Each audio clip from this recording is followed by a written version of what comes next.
What's up, my healthy friends? In 2022, it's my mission to coach 300 mums to get control of their emotional eating so they can lose weight and actually keep it off without counting calories or eating rabbit food. One of the reasons I do that is because I'm a firm believer that children learn to be themselves by imitating and referring to their parents, and particularly their mums in the case of food, eating, and self-care. And so I work with women and mothers so that the next generation of little humans have a template to be able to live a healthy and abundant life whilst being obesity and disease-free. And speaking of the next batch of humans, supporting the up-and-coming generation to be better versions of themselves is exactly what today's guest does. I want to introduce you to a mate of mine, Mr. Callum Robinson. Cal is what you would call a young gun, a go-getter in life. He's an entrepreneur, fitness and mental health advocate, and overall a young guy that cares deeply about people and today's youth. Cal's company runs one of the largest male youth development programs in Australia and New Zealand called Young Guns Coaching. His passion for movement and mental health has allowed himself and his team to impact hundreds of teenage boys and their families, and in navigating the rough waters of life through teaching fundamental skill sets of managing the mind and the body, which is, if you've ever been a teenage boy or a mum to one, then you likely know the struggle. And well, for most men, our emotional capacity doesn't really do much growing beyond our teenage years, which is why we're lucky to have fellas like Cal. Mate, welcome to the show. How you doing? Dude, stoked to be. I'm absolutely pumped. I'm really appreciative to actually be here and get to jam on some really cool stuff with you. Yeah, likewise, dude. And I think this is probably the first time we've had a topic on the podcast like this, which is the mental health of kids. And I'm really curious to get into it because, like, the immaturity and of men and emotions and the mind and the body has been a thing for arguably centuries. And you know, most men know this listening, or most women that have dated men know that, you know, they sort of manage themselves like kids. So what's going on in the world that leads to this being a problem? Dude, it's a really, I love this question so much because just a quick side note, a lot of the times when we have young guys join our programs, when their parents enroll them, they say the exact thing you said before. It's like, you know, I need something like this for my husband.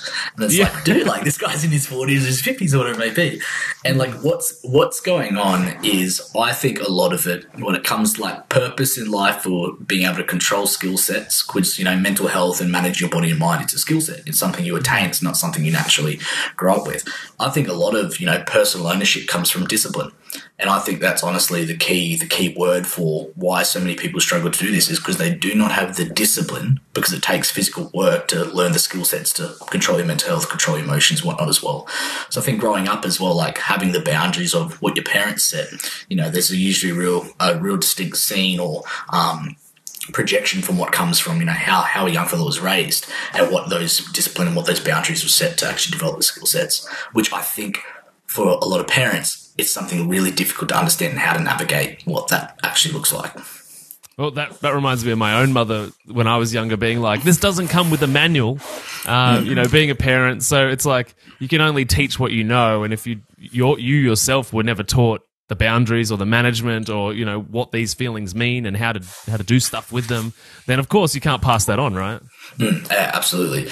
And you know, just one thing we've always been like super passionate, I've been super passionate about with this, is skill sets. They're actually monumental. Like the effect of whether you do or don't learn them is huge. Like, for example, you know, we're talking about mental health today, and it's like the fact that 75% of mental health forms in men or in teens altogether before the age of 25. So it's like, okay, so if the majority are forming there, or, you know, mental health is the byproduct of probably a lack of skill sets in areas of confidence, self-worth, insecurity. So that's what we're really honing into. It's like, if we can develop the skill sets now, we're actually stopping the problems, or we're stopping the byproducts of the bad mental health as well. So it's like, it's trying to find that little niche in there, so to speak, of how do we help that before things get worse. Do you mostly work with mums or dads in conjunction with this process? Because as you're talking there, it's like, you know, we're both men. We know that most men struggle with this stuff, and as you said, they would love it for something for their husbands. So I can imagine the person delivering this support or going through this with their kids would have to be the mum who's a bit more emotionally mature. 100%. And like that's who we only market to as well, because the fact of the matter is, like, why would we market to, why would we ask men who most likely don't have their own skill sets honed in to be able to actually understand why their dude needs it? So yes, we 100%, we talk to mums the majority of the time. That being said, we do have very few dads internally that are actively involved in the program, and you'll find that those men are phenomenal, like in every aspect in life, that they're heavily involved, because they understand what developing those skill sets in their teen boy will actually do for them in the future as well. But 100%, we talk to majority mums. That makes a lot of sense. I can just imagine the fellas being like, "No, you don't need any of that shit. Just toughen up."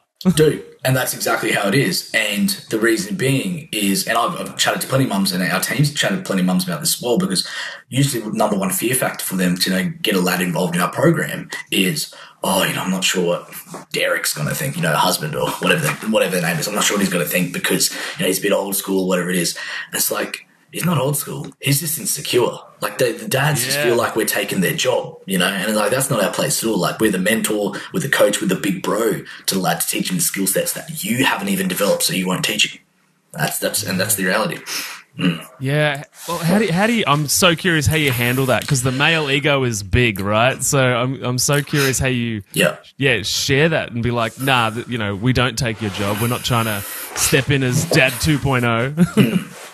If we've got, there's two ways, and the sad factor of this as well, sometimes we can't help it, and I'll explain why. But first way is usually once a mum sees our program, they see what's internally and they see what we project for them, they will handle that objection for us. They will just tell the husband, "Nah, sorry, dude.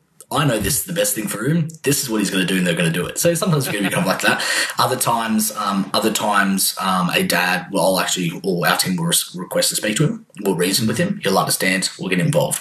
And then the sad thing is, Matty, sometimes we have dads that just outright will refuse to have a conversation because they're too strong-headed to, give an opportunity. And that's just the reality of some men. So it's like, man, this poor dude, and you need super help as well, bro. So that's reality.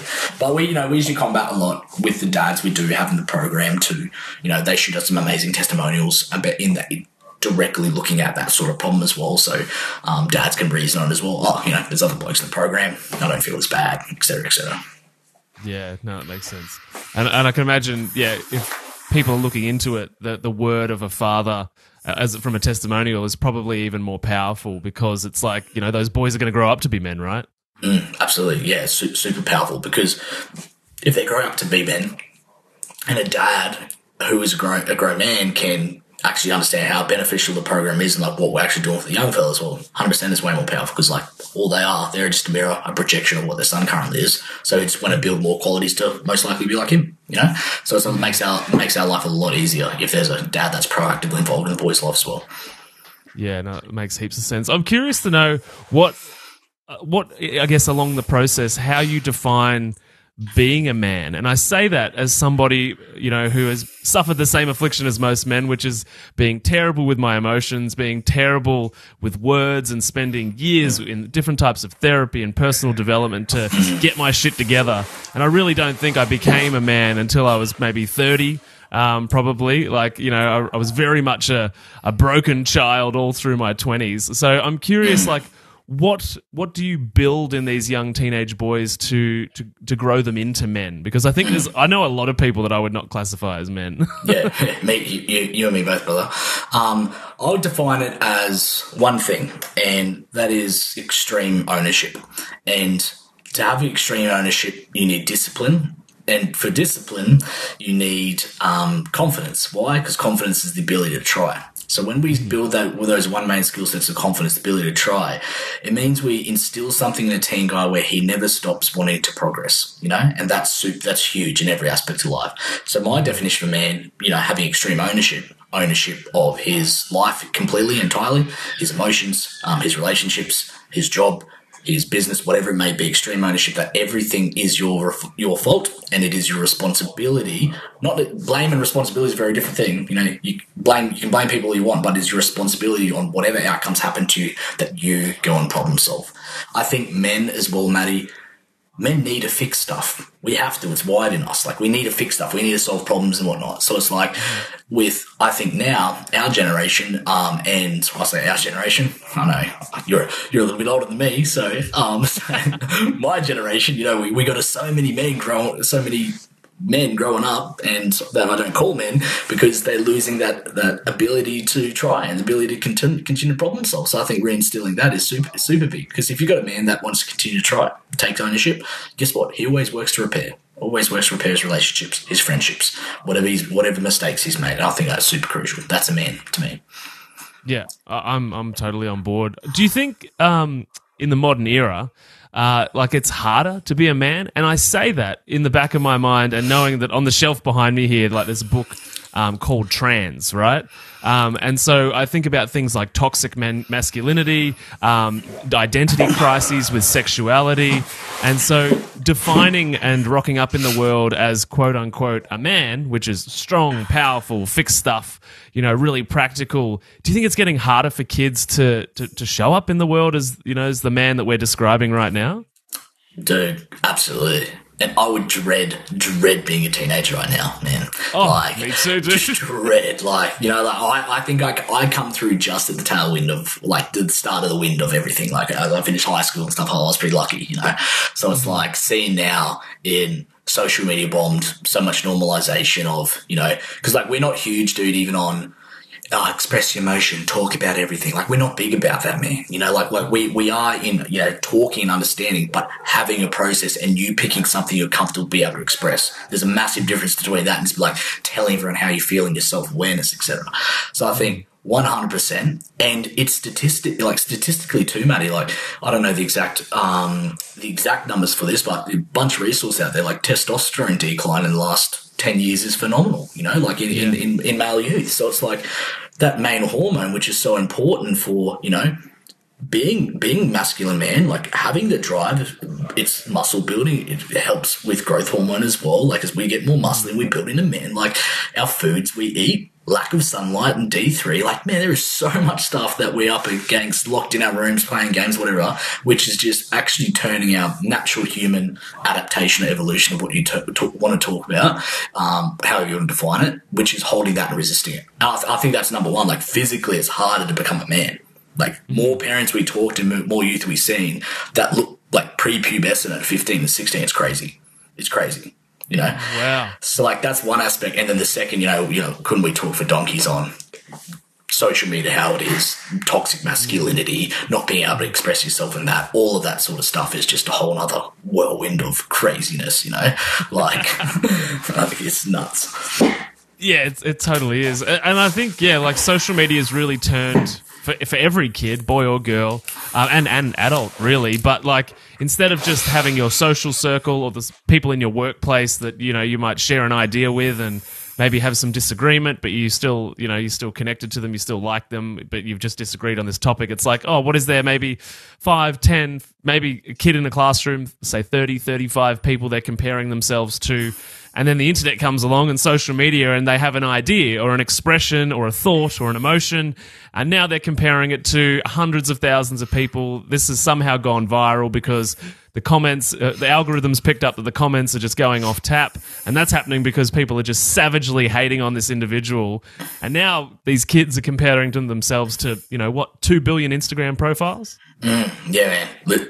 Absolutely. And which limits so much, like, every human is different. Every single one of us is so amazingly and genetically different. And it's like, trends are just stupid. And the fact that young people are just so exposed to trends now is crazy. Because, like, they just start, like, you know, you talk a lot about youth and mirroring what their parents do in order to, you know, build a healthier generation. It's like, in the same way, they're just mirroring what they're seeing as trends and what they see other young people do.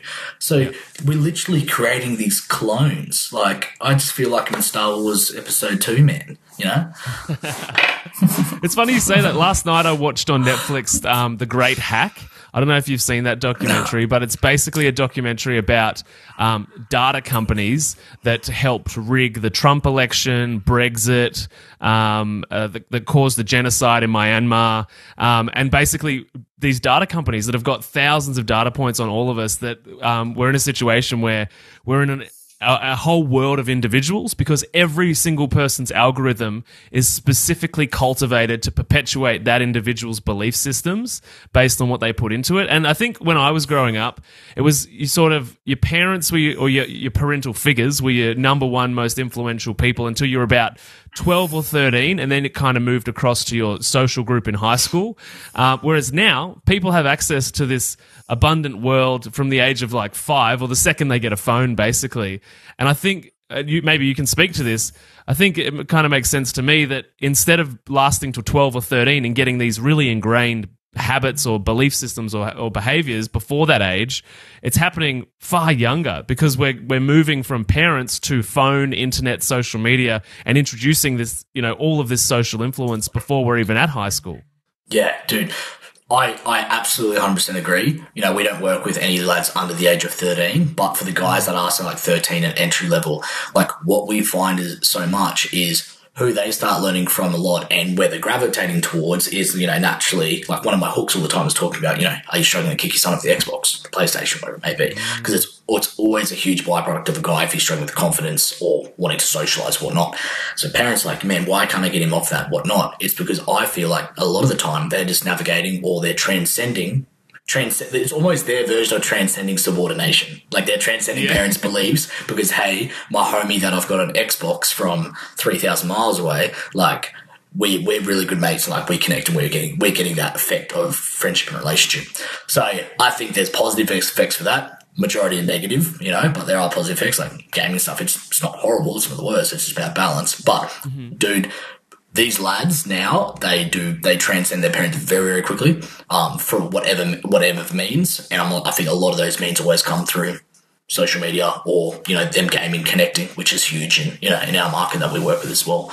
So one thing we really help parents understand is that this still happened 30, 40 years ago, but like to different friends. Like teenage dudes not listening to parents all the time is a very normal thing. It just is. So if you're a parent out there and you think, oh, my son's crazy, like, no, he's not. Like, that's a very normal thing. The only difference between 30 years ago to now is there is more toxic, I'm going to use that word loosely, toxic avenues on where he transcends to start learning from, I believe. So it's like a parent needs to deeply understand that their internal influence, I call it the love union, to start describe it. It's like if you're in a family, there's naturally less positive pressure or friction when your mum or dad's telling you. It's just simple as that. So who can we bring into their life that's an external influence that can really help him to go, look, hey, maybe this isn't the best course of action where I learn and I sit in my life for the next 15 years, Let's not be in mum's basement when I'm 40 still yelling at the TV screen. So, yeah, dude, 100% agree with that as well, where they're learning from. Yeah, and I would add to that too, just, the nutritionist in me is thinking about much of the stuff I talk about on this show, which is like we're also in a situation where I think possibly kids are a little more reactive because of the chemicals in food, and there's been a lot of research around additives and behavioral conditions and diagnoses of autism. Autism has been, actually that book, the blue book, Deep Nutrition Behind Me, talks a lot about the connection between autism and vegetable oils and sugar consumption. And I think that all adds to the deterioration of the brain, and therefore your capacity to regulate and enforce discipline or manage your own discipline and reaction to different things. But something that was also coming up as you were speaking just then was the idea that we've got all of these different avenues to connect with people and develop friendships online. Do you think that there is a negative or some kind of negative production in an individual's life for developing these relationships as children online, not in the real world? Like not with a bro that they can hug, shake hands with, physically learn to vibe and read in real life. You know what I mean? Like, is this world where kids are connecting online, does that make them socially awkward adults?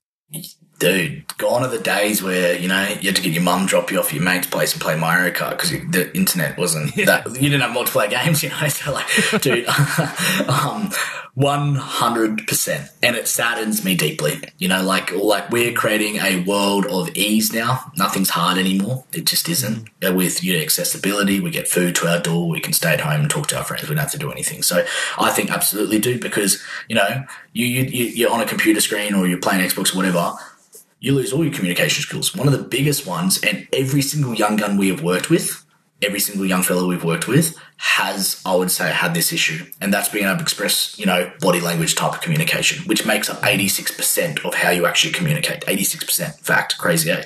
So it's when you're sitting there and you've got in this sitting down position, with massive anterior rotation 24/7 because you're there and you're pew, pew, pew, pew, whatever it may be, having that ability when you're outside world, we see it with the boys. Their shoulders are slumped.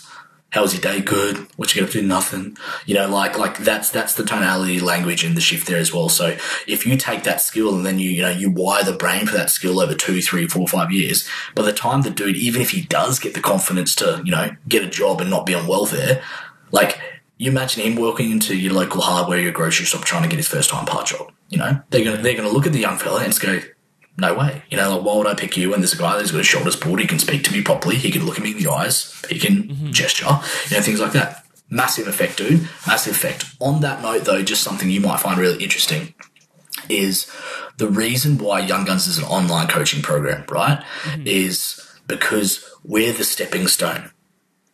Imagine if some parents are like, I want a face-to-face program. I'm like, dude, your boy's been in his bedroom for the last 4 years playing on his internet games. Yeah. You think he's going to go to a face-to-face program? No way.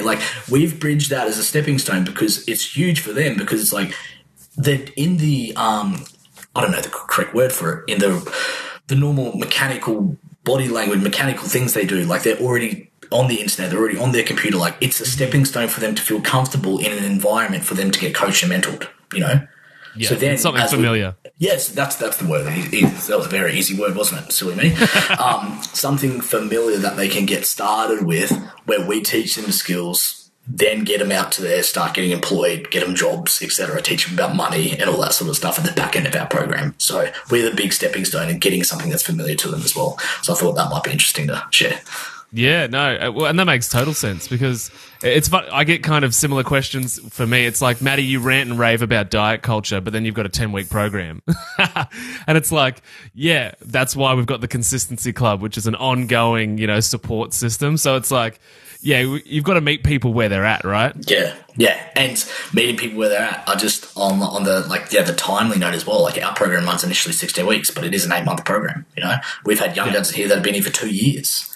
And it's people cannot commit to long term, because majority of people, if both your market and my market, can't prove to themselves they can commit to themselves for more than a week. So it's our first stepping stone is you proving to yourself that you can actually show up and keep accountable to me and actually showing these action steps. Then the world's your oyster. Let's start there. So I think it's extremely reasonable we have to put a time on it, because people now, because we're so short-sighted, we want instant gratification. We want to win the game now. We want to get that now. We want to get this now. It's at least having from an A to B gives someone a first direction or a first point to be able to achieve. So I think it's super important that we have our programs run a certain length. Yeah, no, I totally agree with you. I was thinking there too, as you were chatting, that with these young fellas, getting them out into the workplace, into the real world. What is your goal? What are the exercises you have people do to get them into the real world? How do you move them from being stuck in front of that computer or the Xbox into social integration? Our number one recipe, dude, our main pillar of our program is movement, right?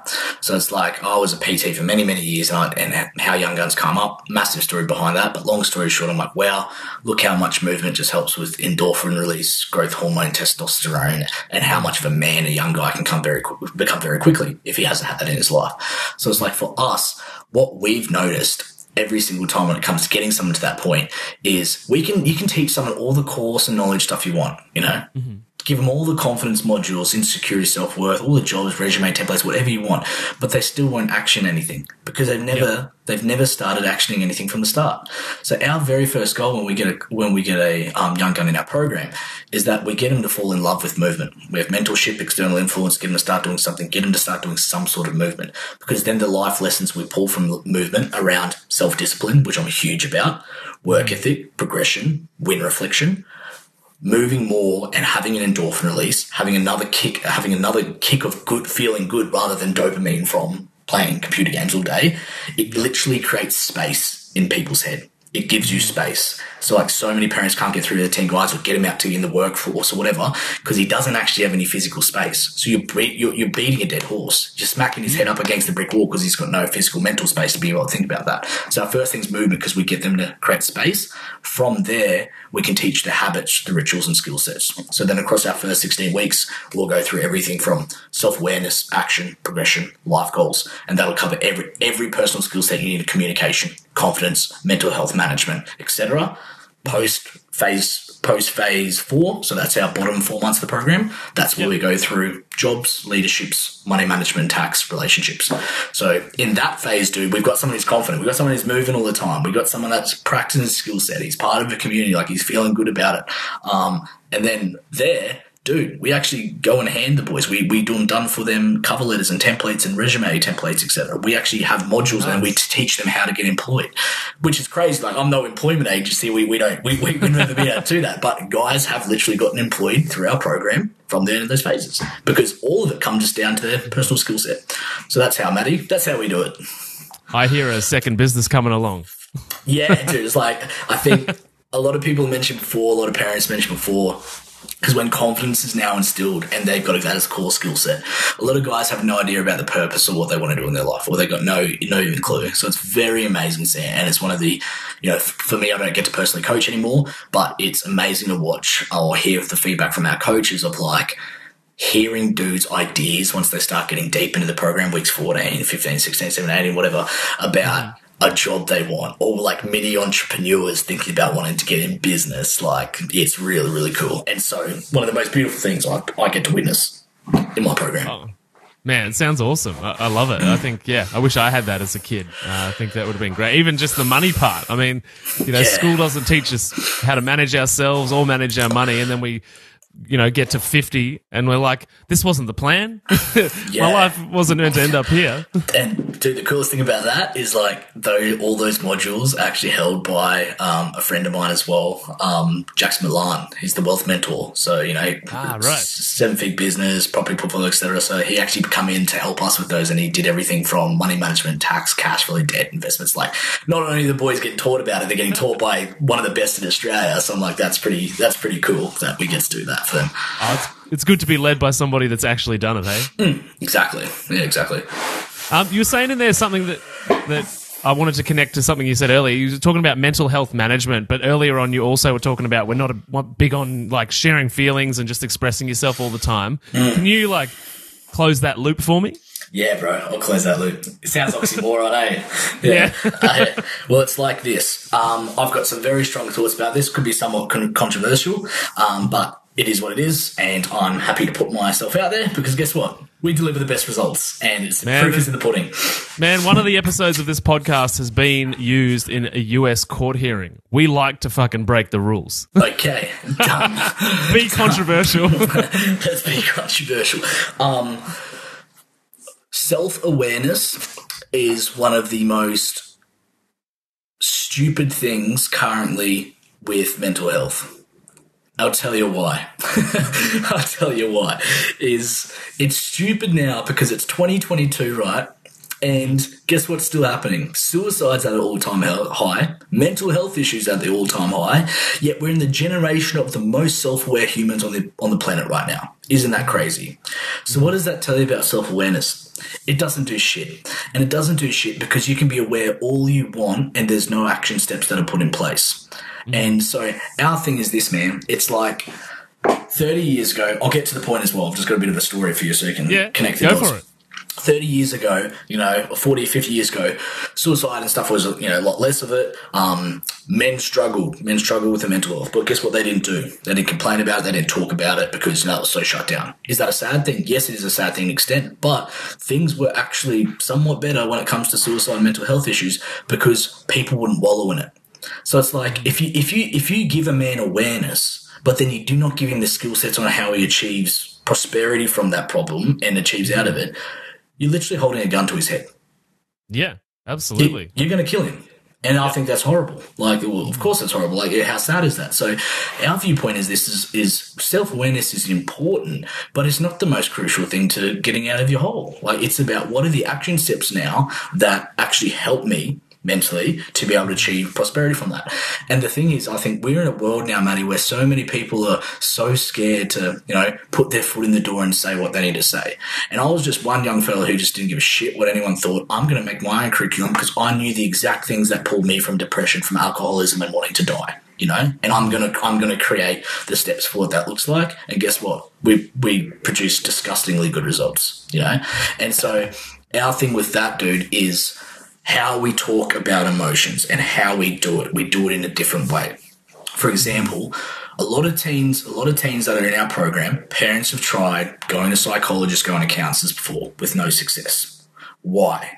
Because what teen dude wants to sit in a cold room across the table and get directly confronted about how you're feeling, Matty? What's going on at the moment, dude? Was it possibly this that happened in your life? How are you feeling about that? Fuck no. No one wants to do that. No teenage girl. If you put me in the room back when I was 15 years old, I would have ran out of there in 2 seconds. So it's like guys do not communicate in that avenue, and they do not have the skill sets to communicate it in that avenue yet. Yeah, sure, when you're 30 and you've practiced this and stuff like that, it's probably a great route to do it. But our thing is this. We get them a main vehicle, i.e. movement, to start progressing in, because when you're progressing in something, it's like building the brick. It's like building the ladder over the brick wall. Brick wall's problem. Okay, I'm struggling with my mental health right here. The more you talk about it, the more you self-aware about it, it's like butting your head against the brick wall. You go smash, smash, smash, smash until you really hurt. You wallow in this for years. You stay there for years. You don't make any action.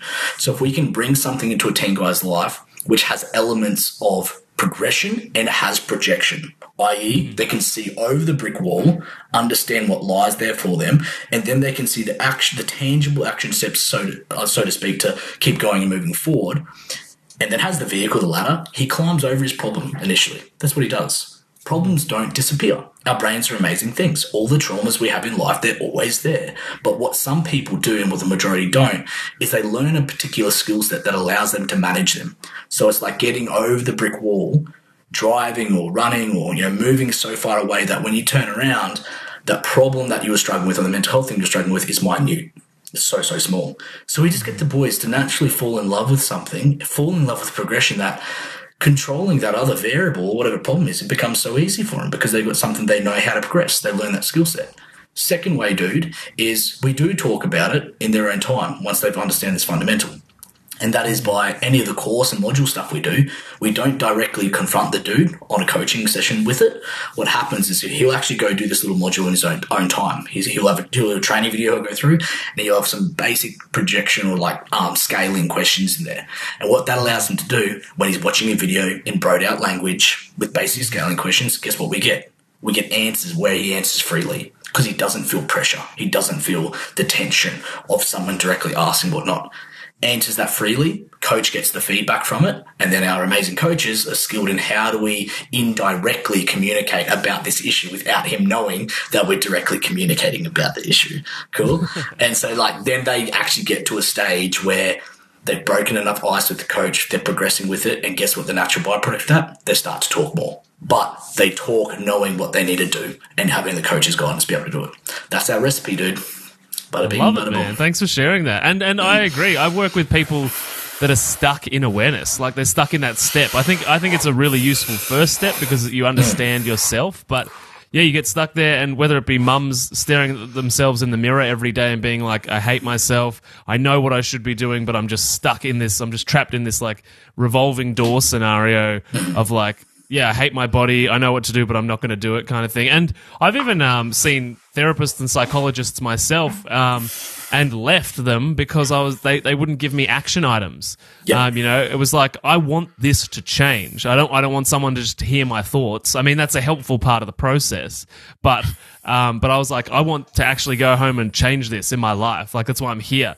I guess that's kind of in a way the difference between a psychologist and a counselor, but yeah, if you're going to go to someone to just listen, and possibly you could argue that social media has perpetuated this problem because now we've got a platform where you can just complain about something or share something. It could be a legitimate expression, and then everybody just supports you to stay in that spot.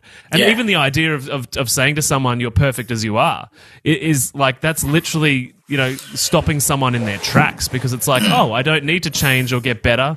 I'm accepted or good enough as I am. And it's like, do you feel good enough for you where you are? Are you happy with you? And often the loneliness, the depression, the anxiety is enough of a sign to say, I'm not happy with where I'm at.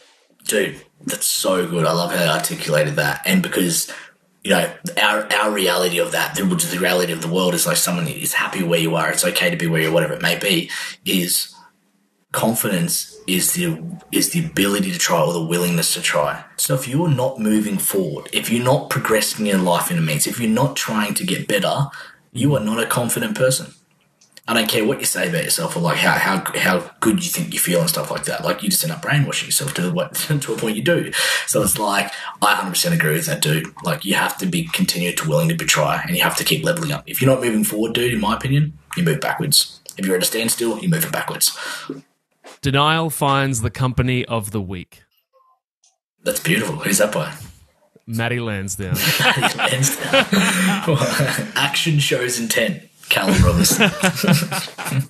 Man, this has been a great conversation, and I really love that you've come on the show, because this is a totally different conversation, and obviously lots of mothers listen, so I think this is going to reach a lot of great people. But where can everyone find you online, the Young Guns coaching crew as well? Where they can find us. Mums, if you want to come jam with us and, get your lad absolutely rocking, turn into confident young gun. We're predominantly on Facebook because we share a bunch of content, awesome videos, trainings. We've actually a live event that's happening tonight, etc. So that is Young Guns Coaching on just Facebook. From there, we get a lot of directory links, but that's the best place where you get to know us best and whatnot. So I'm pretty sure Matty will have a link for the mums to check 100%. Out as well. Cool. I'll pop that link down in the show notes below. And if you've enjoyed this episode, be sure to share it with any of your friends, family, anyone that you think needs to hear it. Chuck it up on social media. Give us both a tag, and we will share it too. And to wrap up, Cal, what is one piece of health information that you wish more people knew about? Get 8 hours of sleep. No, I'm joking. But yes, that's super important. My one piece of health information, dude, is take responsibility, because responsibility for your personal life in every aspect will always lead you to making better decisions for your health, both physically and predominantly mentally as well. So just true ownership, true responsibility. Get it. Get to it. Oh, man, I'm so on board with that. Man, brother, thanks so much for being on the show. I appreciate your time, and I look forward to having you again soon. Epic, dude. Thank you so much. Have a great day. See you, man.